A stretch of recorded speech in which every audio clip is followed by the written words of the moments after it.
Hey guys, welcome back to the channel. This is my review of Naomi episode 11. Now, Naomi and Annabelle are looking forward to a perfect prom night with Nathan, Jacob, and their junior class. But Brutus has other ideas.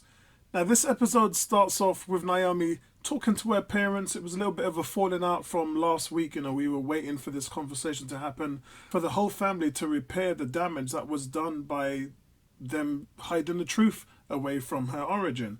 Now, they tell her they were scientists studying the environmental disaster on Earth 29, but they don't have any abilities, which I explained last week in the last episode, as they're not part of the 29, and obviously Dee couldn't detect them. So Naomi and Annabelle get ready for the prom. Naomi wants to focus on fixing things with Nathan. Boy, does she fix things. And she spots one of her comics and flashes back to when they very first met. It was at a comic store. She recommended a comic for Nathan's little sister. But he goes on to talk to her and he begins insulting Superman and comics in general. And she gets very defensive and walks away from him. Later on that night, when they first met, the two become closer when Nathan takes her love for comics more seriously. Back in the present, at the prom, Naomi hears a buzzing sound and then the power goes out. She notices that the vents and the doors are all blocked by a force field. Now, guys, Brutus has made his move to get her. After she calls Dee for help using an old CB radio signal, Annabelle's idea, nobody can get in or out. Most of what's happening now, guys, is really exposition. I know some of you are complaining that there's not enough action sequences, but this is because the writers really want to sort of tie up the world building for season 1. We're hoping now that the show is coming back and we've found some middle ground to build on in this coming war.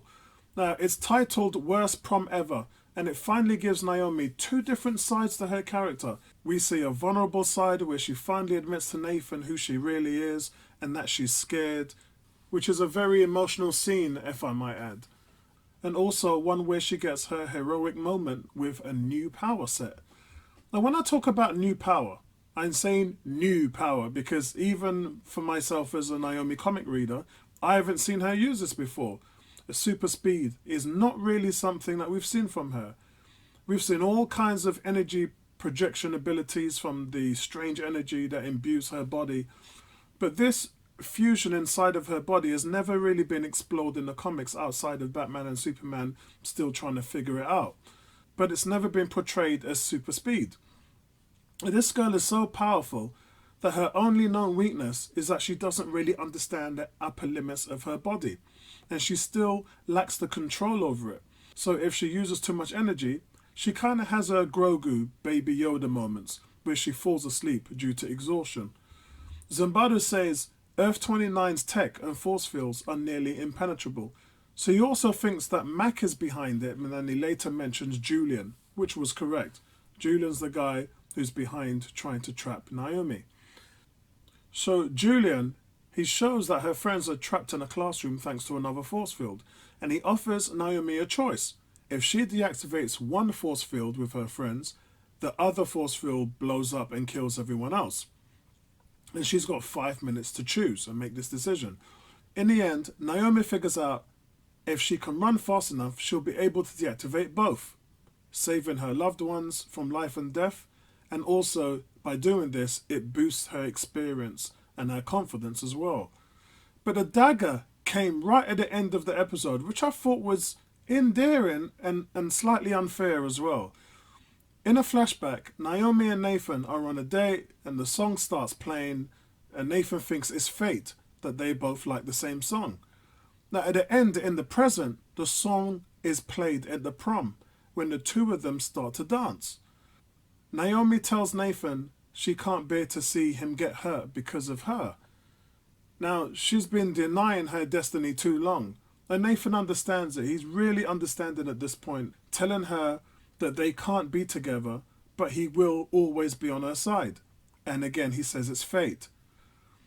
It's not that simple though, guys. The couple have been fighting to stay together since the start of the series, and they finally figure it out, only for it to be the end of them. So relationships, this really goes to show they're a two-way street. There's got to be a little bit of give and take, and when you're in a relationship and it's at a crossroads, You have to stand up and be counted for and carve your own path. Not detach with love. Nobody wins if you do that. And I felt that Nathan just detached. I thought he just stepped away. It's very, very strange, his reaction to all of this. Now, as far as the acting between the two, I loved it. Most actors can either turn on the waterworks or fake trying to do it, and we can see right through that. Even if you use fake tears, it's not a true sadness. But we actually got that feeling of emotion drawn from the both of them. So many sequences in films and TV shows require sustained fear over long shoots with little or no dialogue. But credit to the two actors here. Their primary feelings are all host to a long list of more suitable emotions that triggers our circuitry. So I really did like the way how they sort of faced up to each other.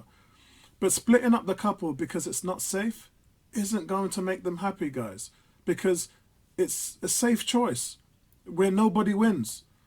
And also, I was waiting to hear the words, "I love you," and I didn't really hear that. And if that was the case, if we heard it, then I guess it would have been a different outcome. But we just didn't sort of get a feeling that there was enough there for them to rekindle their romance. But, maybe I'm not sure. Maybe this is the break they needed to figure out their true feelings for each other. Maybe it's one of those things where, in romantic movies, they break up and then they kind of are apart and they think, oh, I really can't live without that person. And then they come back. So maybe that's going to happen. But this is their second break after all, which is why I find it a little inconsistent with them as a couple. We've seen glimpses of where the show can go. And obviously we have Brutus. He's about to make his big move in the finale. But only time will tell whether this all goes for Naomi. My last thought is that Naomi also blamed her parents for not telling her the whole truth. But she was doing that to Nathan. So it's a little bit of a double standard on her part that you can't allow him to be a little upset when that was your one reaction from your parents. So guys, I'm going to give this episode a solid 7.9 out of 10. Really starting to come to a close now. And of course we know that there's a 2-hour finale. I'm really looking forward to it. But we still haven't heard whether the show will be renewed yet for season 2. I'm guessing in the next week or so we probably will, because after the last episode they've really got nowhere else to go. I know it wasn't shocking for what happened with Legends of Tomorrow's because they had 7 years. But this series is just really starting to take off. And we're all invested in this series. We all want to know what's next. We've never met Brutus.